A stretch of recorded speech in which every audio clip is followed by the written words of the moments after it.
የገባችሁ ሁሌ እንደምናገረው ላይክ የሚለውን እየተጫናችሁ ግቡ። እኔ ቀጥታ ወደ ዕለቱ ዋና ዋና ወጎች አልፋለሁ። ተመልካቾቻችን ግን መረጃ አንድ ሰው ቢሰጠን ሰው አጣ። እንዴት እናሸንፍ? እንዴት እያንዳንዱን ሰው እናውቀዋለን። ማን ምን አይነት ግንኙነት እንዳለው ማለት ነው። ከጎጃም የደረሰን መረጃ እንደሚያመለክተው በአካባቢው የሚንቀሳቀሰው የአማራ ፋኖ ከፍተኛ አመራር ስለ ፋኖ አጠቃላይ አንድነትና የአንድ መዋቅር አስፈላጊነት መልእክቱን አስተላልፏል። መልእክቱ የአንድ የጋራ ድርጅትና አመራር መፈጠር የትግሉን ሂደት ወሳኝ ደረጃ ላይ እንደማይደርሰው ገልጿል። ይህ ሂደት በሚሊዮኖች ዘንድ በከፍተኛ ጉጉት እንደሚጠበቅ አመራሩ ገልጾ፣ ነገር ግን የሂደቱ ዝርዝር በውክልና በተላኩት ግለሰቦች ይፋ ከመደረጉ በፊት የውስጥ አዋቂ በሚመስል መልኩ የሚሰራጩ መረጃዎች ግራ መጋባት ሊፈጥሩ እንደሚችሉ አሳስቧል። ሰላም ጤና ይስጥልን ውድ ተመልካቾቻችን፣ አድማጮቻችን ከሰዓቱ አበይት መረጃዎች ጋር እኔ ደረጀ ሀብተወልድ። በቅድሚያ የጤና ባለሙያችን የመብት ጥያቄ ከፖለቲካ ጋር በማያያዝ ለማፈን መንግስት እየተከተለ ያለውን አቅጣጫ አስመልክቶ ከኢትዮጵያ ጤና ባለሙያዎች ንቅናቄ የተሰጠን አጠር ያለ መግለጫ እናስቀድም። እስካሁን በነበሩት ቀናት ሁሉም የጤና ባለሙያ የንቅናቄው ባለቤት በመሆን እጅግ ብስለትና ጨዋነት በተሞላበት አካሄድ እነሆ የንቅናቄው 5ኛ ቀን ላይ ደርሰናል። የባለሙያው ችግር ገብቷቸው ከጎናችን በመሆን ድምፅ የሆኑ አያሌ ከዘርፉ ውጭ ያሉ ኢትዮጵያን ላደረጉት አብሮነት የከበረ ምስጋናችን በባለሙያውና በንቅናቄው ስም እናቀርባለን። ነገር ግን እዚህ ላይ መንግስት ሊረዳው የሚገባውና እኛም ልናረጋግጠው የምንሻው ነገር ቢኖር ንቅናቄው አንዳችም ትዕዛዝም ሆነ የመፍትሄ አቅጣጫ ከፖለቲከኞችም ሆነ አክቲቪስቶች የማይጠይቅና የማይቀበል መሆኑን ነው። የጤና ባለሙያውም ከዚህ ሰዓት ጀምሮ ማንኛውንም ሐሳብ፣ መልእክትና ጥያቄዎችን ለንቅናቄው መሪዎች ብቻ በመላክ ጥንቃቄ በተሞላበት ሁኔታ ጥያቄውን መቀጠል እንዳለበት እናሳስባለን።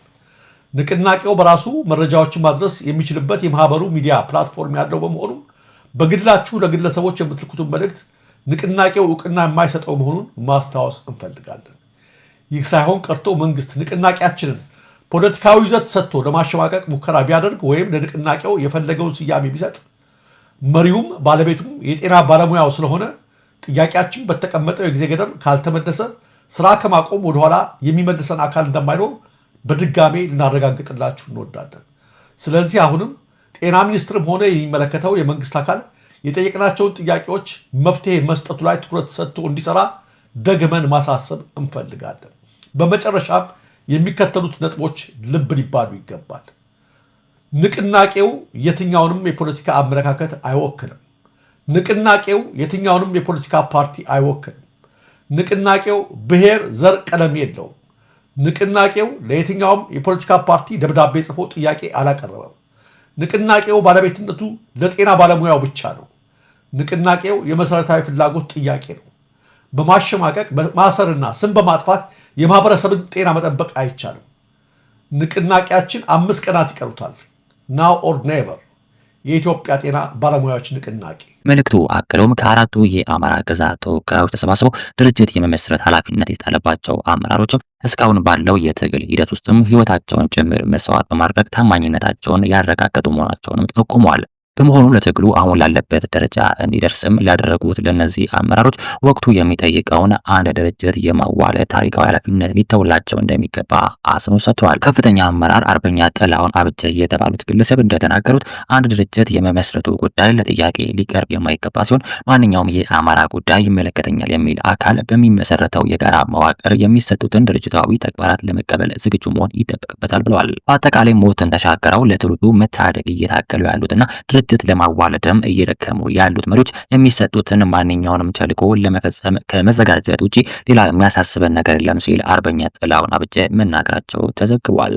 በተያያዘ ዜና በጎንደር ቀጠና የሚንቀሳቀሰው የአማራ ፋኖ አንድነት በተለይም የሳንሰር በለሳ ቀጣው እጅጉ የተባለው ክፍለ ጦር በበለሳ 5 የተለያዩ አካባቢዎችን ውጊያዎችን እያካሄደ እንደሆነ ታውቋል።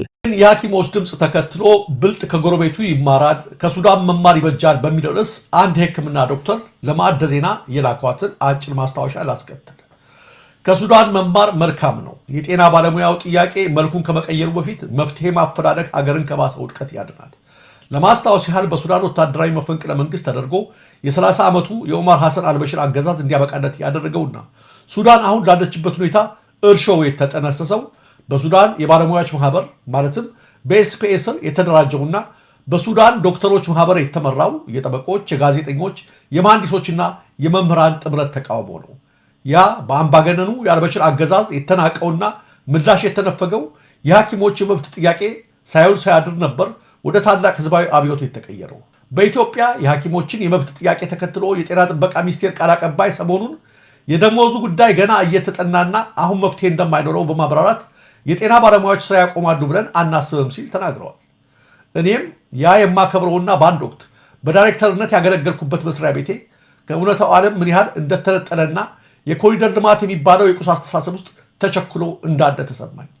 የዛሬ 6 ዓመት የአገሪቱ ጠቅላይ ሚኒስትር አትክፉን ለሚለው የአንዱ ሐኪም አስተያየት ጥያቄዋን በአግባቡ እንደመመለስ በሚያሳፍርና አለማወቃቸውን በሚያሳብቅ ሁኔታ አታስፈራሩን፣ እኛም እኮ ሙያ አለን፣ ለሀገር ብለን ነው እንጂ ብንወጣ የተሻለ ደሞዝ እናገኛለን በማለት ነበር ከአንድ መሪ የማይጠበቅ ምላሽ የሰጡት። ቢሮ በጀት መድቦ አስቤዛውንና ውስጥ ሱሪውን ሳይቀር የሚገዛለት በሀገሪቷ ሀብት እንዳሻው የሚያዝና ባንኩም ታንኩም በእጅ የሆነ ባለስልጣን እንዲህ ብሎ ሲናገር ብዙዎቻችን አፈርን፣ ተሳቀቅንም።